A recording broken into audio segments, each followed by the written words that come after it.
அமர்வோம். இயேசு சிலுவையில் முடிந்த 5ஆம் வார்த்தை. யாராவது எடுத்தவர்கள் வாசிக்கலாம். யோவான் 19ஆம் அதிகாரம் 28ஆம் வசனம். யோவான் 19ஆம் அதிகாரம் 28ஆம் வசனம்.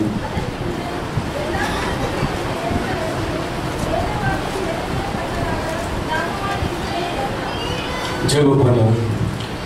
ஆண்டவரே, நீர் எங்களுக்காக தாகப்பட்டீர். ஆண்டவரே, எங்களுக்காக நொறுக்கப்பட்டீர். ஆண்டவரே, உம்முடைய அன்பை நினைத்து நாங்கள் உம்மை ஸ்தோத்திரிக்கிறோம். உமக்கு நன்றி செலுத்துகிறோம் கர்த்தாவே.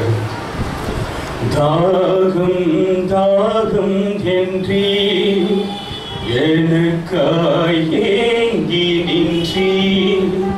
தாகம் தாகம் என்றீ எனக்காய் ஏங்கி நின்றீ. பாவங்கள் சுமந்தீ எங்கள் பரிகார பலியானி. என் பாவங்கள் சுமந்தீ பரிகார பலியானி. அன்பே கல்வாரி அன்பே, உம்மை பார்க்கையிலே என் உள்ளம் உருகுதையா.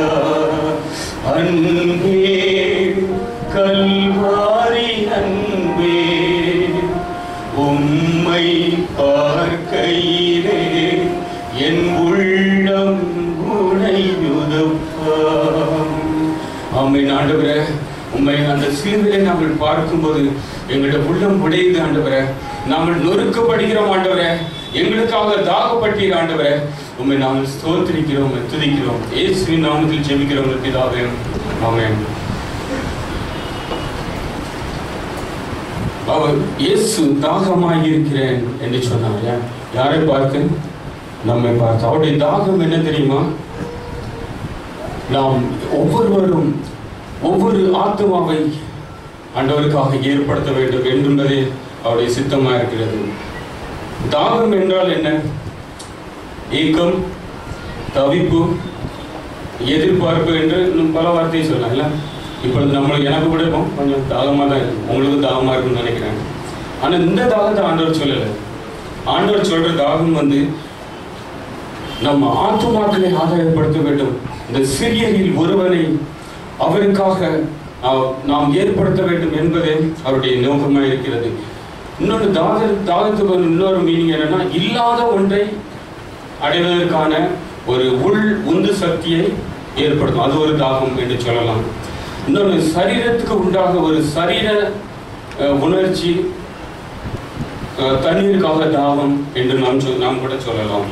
ஆனால் இயேசு என்ன செய்தார் தெரியுமா? அந்த வசனத்துல 2வது கடைசி லைனை நம்ம பார்த்தோம்னா, வேத வாக்கியம் நிறைவேறத்தக்கதாக தாகமாய் இருக்கிறேன் என்றால். அப்படியானால் அந்த வேத வாக்கியம் என்ன? சங்கீதம் 69:21 யாராவது எடுத்து வாசிக்கிறோம். சங்கீதம் 69:21 நானே வாசிக்கிறேன்.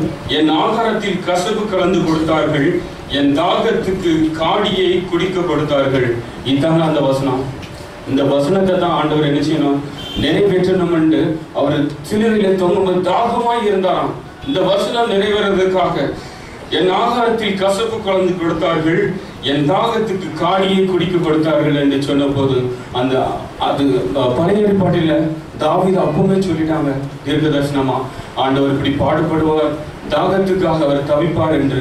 அந்த வேத வசனத்தை நிறைவேறத்தக்கதாக அவர் நமக்காக தாகமுற்று இருந்தார் என்று நாம் பார்க்கிறோம்.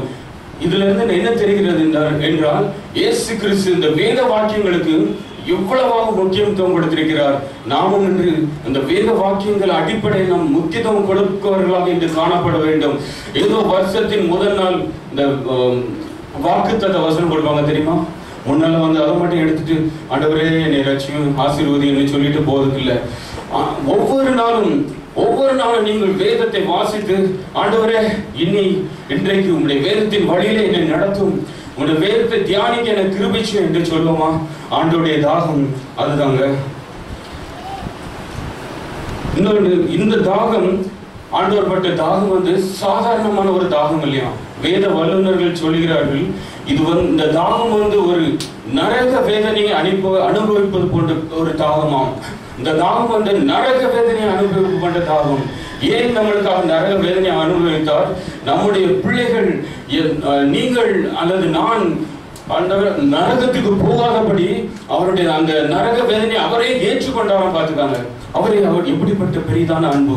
ஒருவரும் கெட்டு போவதற்கு தேவனுக்கு சித்தமில்லை என்று நாம் பார்க்கிறோம். எல்லாரும் பரலோக ராஜ்யத்துக்கு வர வேண்டும், அந்த இன்பத்தை அவர்கள் அனுபவிக்க வேண்டும் என்பதே அவருடைய தாகமாக இருக்கிறது. அந்த இன்பத்தை நாம் அவருக்கு கொடுக்க வேண்டும். மேலும் தாகமாக இருந்த இன்னொரு வசனம் சொல்லுகிறது, புசிக்க எனக்கு காடியை கொடுத்தார். அந்த சங்கீதம் நம்ம வாசித்தோம்னா, புசிக்க எனக்கு காடியை கொடுத்தார்கள் அப்படின்னு சொல்லும்போது, இயேசு புளித்த காடியை வாங்கி கொண்டது என்னவென்று அதுக்கு அர்த்தம் என்ன தெரியுமா? நம்ம முன்னோர்கள் செய்த சாபங்கள் நம்முடைய பிள்ளைகள் அனுபவிக்க கூடாது என்று சொல்லி அவர் அந்த காடியை வாங்கி கொண்டாராம். அதனுடைய அர்த்தம் என்ன தெரியுமா? அந்த சாபத்தை அவர் ஏற்றுக்கொண்டார். நமக்காக நம்முடைய சாபத்தை அவர் ஏற்றுக்கொண்டார். இயேசு கிறிஸ்து ஒருவர் தான் என்ன நோக்கத்தோடு இந்த பூமிக்கு அவதரித்தாரோ, இந்த பூமிக்கு வந்தாரோ, அந்த நோக்கத்தை ஒரு அச்சு கூட பிசையாமல் அவ்வளத்தையும் நிறைவேற்றினாராங்க. ஒரு அச்சு கூட பிசையாதான், ஒரு அச்சு கூட பிசைக்கல, அப்படியே செய்து முடித்தார். அதுதாங்க இயேசு. ஹல்லேலூயா! அவர்தான் இயேசு. அப்படியே சாதித்து முடித்தாருங்க. இயேசுவின் தாகம் என்னவென்றால், அவருடைய சித்தத்தின்படி செய்து அவருடைய பிதாவின் கிரியை செய்து முடிப்பதே என்னவா இருக்கிறதா? இயேசுவின் தாகமா. பிதாவின் சித்தம். ஆண்டவர், பிதாவே நீ உம்முடைய சித்தம் என்ன? உம்முடைய சித்தத்தை நான் நிறைவேற்றுகிறேன் என்று சொல்லுகிற ஒரு ஆண்டவர். யோவான் 4ஆம் அதிகாரம் 9ஆம் வசனம். யாராவது எடுத்தவர்கள் வாசிக்கலாம். யோவான் 4:9.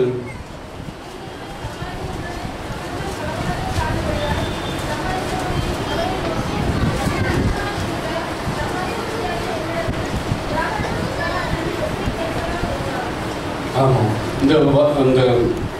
இந்த கதைகள் நம்ம சண்டே கிளாஸ்ல எல்லாத்துக்கும் நம்ம தெரிஞ்ச கதை தான். ஆண்டவர் வந்து அந்த கிணற்றண்டையில உட்கார்ந்து இருக்கும்போது அவர் வந்து என்ன செய்கிறார்? அவர்கிட்ட தாகத்துக்கு தாய்ன்னு கேட்கிறார்.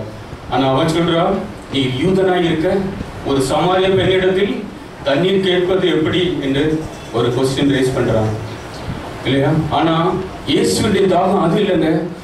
அவர் என்ன செய்கிறார்? அவருடைய வாழ்க்கையில் நடந்த ஒவ்வொரு காரியங்களையும் பிட்டாக வைக்கிறார். தீர்க்க தரிசனம் சொல்கிறார்.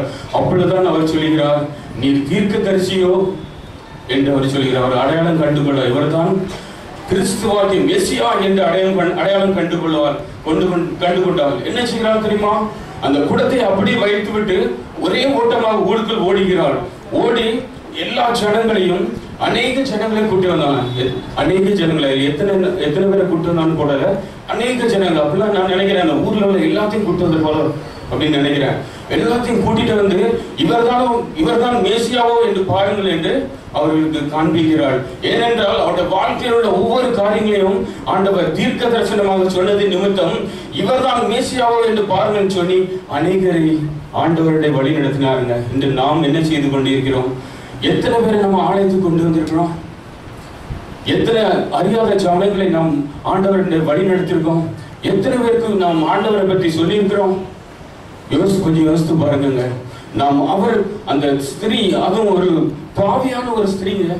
அந்த ஸ்திரீ ஓட்டமா ஓடி போய் அவருடைய தாகம், ஆண்டவருடைய தாகம் என்னவென்று புரிந்து கொண்டால் அவளுக்கு அநேக ஆத்துமாக்களை ஆண்டவருடைய வழி நடத்தினாள். ஹல்லேலூயா! அவள் அந்த ஒரு பாவி நிமித்தம் அந்த ஊரே என்ன செய்வது?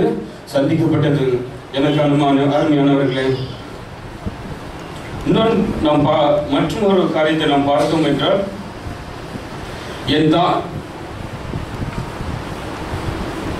மத்தேயு 25:35. யாராவது எடுத்தவர்கள் வாசிக்கலாம். மத்தேயு 25:35. நானே வாசிக்கிறேன். பசியாய் இருந்தேன், எனக்கு போஜனம் கொடுத்தீர்கள், தாகமாயிருந்தேன், என் தாகத்தை தீர்த்தீர்கள் என்று சொல்வாராம். அப்பொழுது நீதிமான்கள் என்ன சொல்லுவாங்க? இது வந்து பரலோகத்தில் நடக்குங்க. அதை சித்தரிச்சு காமிச்சிருக்காங்க. ஆண்டவரே, நாங்கள் எப்பொழுது உமக்கு போஜனம் கொடுத்தோம், எப்பொழுது உங்களுடைய தாகத்தை தீர்த்தோம் என்று அவர்கள் கேட்பார்களாம். அப்பொழுது அவர் சொல்லுவாராம், இந்த சிறியரில் இந்த சிறுவராகிய என் சகோதரனான இவர்களில் ஒருவனுக்கு நீங்கள் எதை செய்தீர்களோ அதை எனக்கே செய்தீர்கள் என்று சொல்வாராம். இந்த சிறியரில் ஒருவனை நாம் என்ன செய்யறோம்? ரோட்ல அநேக தர்மம் எடுக்கிறவங்க, இன்னும் நிறைய பேரை நாம் பார்த்து கொண்டே இருக்கிறோம். ஒடுக்கப்பட்டவர்கள், நெருக்கப்பட்டவர்கள், குடும்பத்திலிருந்து விரட்டப்பட்டவர்கள், இப்படி ஒவ்வொருவரையும் நாம் பார்க்கிறோம். நாம் என்ன செய்யறோம்? அவங்கள பார்த்துட்டு அப்படி அசால்ட்டா அப்படி போயிடுறோங்க. பார்த்துக்கலாம், அது இன்னொரு யாராவது பார்த்துக்கிட்டவங்க அப்படின்னு இல்லைங்க. ஆண்டவர் சொல்றார், நீங்கள் ஒடுக்கப்பட்டவர்களை ஆதரிங்கள், ஒடுக்கப்பட்டவர்களை ஆதரிங்கள் என்று சொல்லுகிறார்.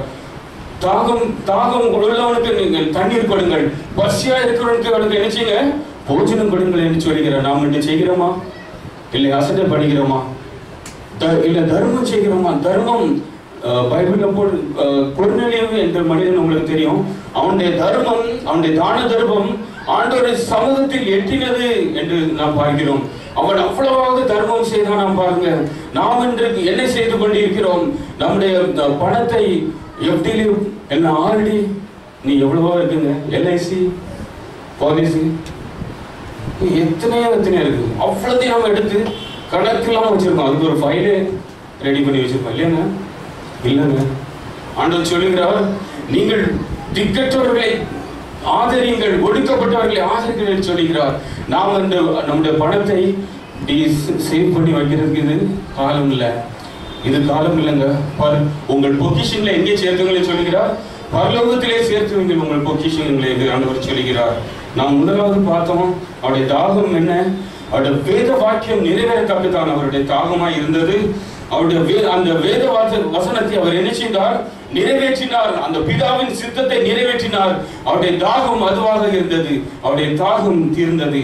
இரண்டாவதாக சமாரிய ஸ்திரீ என்ன செய்தால்? அநேகரை ஆண்டவரை வழி நடத்தினால் அநேக ஆத்துமாக்களை கூட்டி சேர்த்தாள். அதுதான் ஆண்டவருடைய தாகமாயிருந்தது. அவருடைய தாகம் நாம் குடிக்கிற சாதாரண தண்ணி இல்லைங்க. நாம் நினைச்சிருக்கலாம் அந்த ஸ்ட்ரீட்டை தண்ணி கேட்கிறாரு அப்படின்ட்டு. இல்லைங்க, அவருடைய தாகம் ஆத்தும தாகமாக இருந்தது என்று நாம் ஒவ்வொருவரும் ஆண்டோட வருகை இப்பொழுது என்ன செய்வது?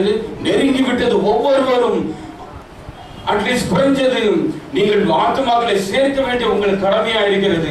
அதுவே ஆண்டோடைய தாகத்தை தீர்க்க வேண்டிய உங்களுடைய ஒவ்வொரு என்னுடைய என்னையும் சேர்த்தான் சொல்றேன், நம்முடைய ஒவ்வொரு கடமையா இருக்கிறது. ஆத்தும ஆதாயம் செய்கிறவனே ஞானி இல்லையா? நாம் ஆத்தும ஆதாயம் செய்து அவனுடைய தாகத்தை தீர்த்து வைப்போமா? இந்த சிறியவராக ஒருவனை நாம் ஆண்டவரை வீட்டுக்குள் சேர்த்து அவனுக்கு ஆகாரம் கொடுப்போம், அல்லது தண்ணீர் கொடுப்போம், அவனை கவனிப்போமா உற்சாகமாய்? நாம் இப்பொழுது எல்லோரும் ஜெபிப்போம். நாம் சிலுவையில் அறையப்பட்டிருக்கிற சிலுவையில் அறையுண்ட இயேசுக்காக அவர் தாகமுற்று இருக்கிறார். நாம் அவருக்காக என்ன செய்து கொண்டிருக்கிறோம்? நம்முடைய தாகம் என்ன? இயேசுவின் தாகம் அவருடைய வேத வசனம் நிறைவேற்றதாக இருந்தது. அவருடைய தாகம் ஆத்துமாக்களை ஆதாயப்படுத்துகிற ஒரு தாகமாக இருந்தது. இன்னொரு தாகம், இந்த சிறியவரில் ஒருவனாகி எனக்கு எதை செய்தீர்களோ அதை எனக்கே செய்தீர்கள் என்று சொல்கிறார்.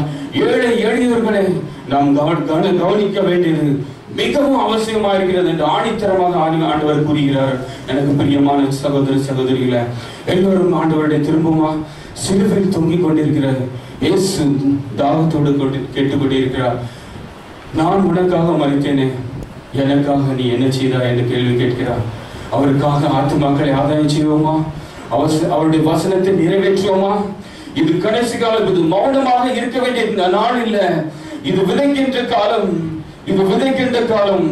நாம் ஒவ்வொருவரும் அவருடைய வசனத்தை ஒவ்வொரு உள்ளத்தில் நாம் விதைப்போமா? எல்லா இடத்திலும் போய் நாம் விதைப்போம். ஆண்டவரே, இந்த 3 காரியங்களை எங்களை வெளிப்படுத்தினேன். நாம் நமக்கு ஆத்தும ஆதாயம் செய்கிறவர்களாக ஆண்டவரே, நாங்கள் கடமைக்காக வராதபடி, ஆலயத்துக்கு நாம் கடமைக்காக வராதபடி, உங்களுடைய ஆத்தும ஆதாயம் செய்கிற ஆண்டவரே ஒரு ஞானியாகங்களை மாற்றும். நாங்கள் வெறும் கையனாக உங்களுடைய சமூகத்தில் வந்து நிற்கக்கூடாது. எனக்கு அருமையான ஆண்டவரே, நாங்கள் வெறும் கையானாக நாங்கள் நிற்கக்கூடாது. ஆண்டவரே, ஆத்துமாக்களை ஆண்டவரை 2 கையிலோ அல்லது அநேக ஆத்துமாக்களை நாங்கள் ஆதாயப்படுத்தி உங்களுடைய சமூகத்தில் வந்து நிற்கிற ஒவ்வொருவராக எங்களை மாற்றும்படியாக ஜெபிக்கிறோம். தொடர்ந்து எங்களை காத்துக்கொண்டு நடத்தும். இயேசுவின் நாமத்தில் ஜெபிக்கிறோம் பிதாவே.